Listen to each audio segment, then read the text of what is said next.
the Dillian Whyte, Alexander Povetkin, and Oleksandr Usyk, Dereck Chisora cards have both been pushed back to the summer at the very earliest.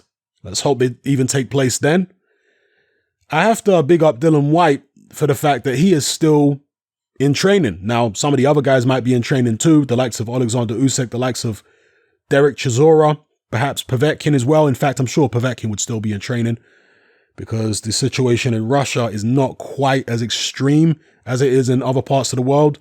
And Russia's an extremely big country, as we all know. So I have to big up Dillian Whyte, though, because he's been posting videos. He's still hard in training. I believe he's over in Portugal at the moment. And it's called being a professional. Irrespective of the circumstances, you do whatever you have to do to carry on as if your fight date is your fight date, so that if it does end up going ahead, you're ready. Do you know what I mean? That's called being a professional. So I've got to big up Dillian Whyte for being a professional and just keeping his eyes on the prize, no, come what may. Rain, hail, sleet, snow, apocalypse now, the sky falling in, anything, come what may, Dillian Whyte is going to train and he's going to be as ready as he possibly can be for his fight against Alexander Povetkin. Big up for that. And as far as I say, as far as Usyk Chisora, we'll see.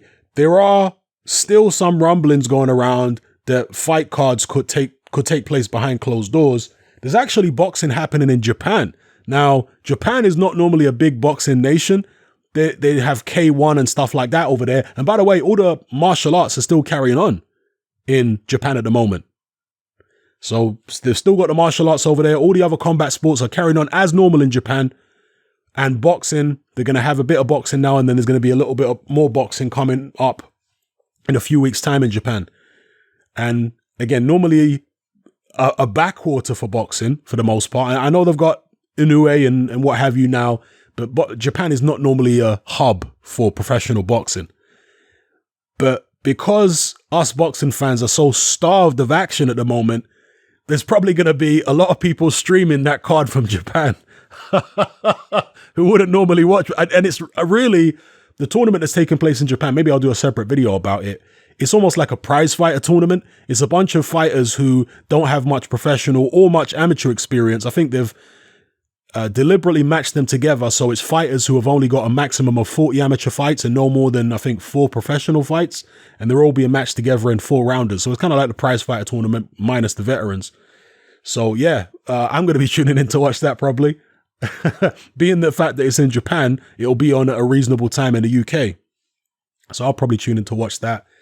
And yeah, there's talk about fights going on behind closed doors. They've brought that idea back up again. Dana White is being very bullish. I think he's going ahead with a show, a UFC show. And again, they're talking about doing stuff behind closed doors. I think we need it.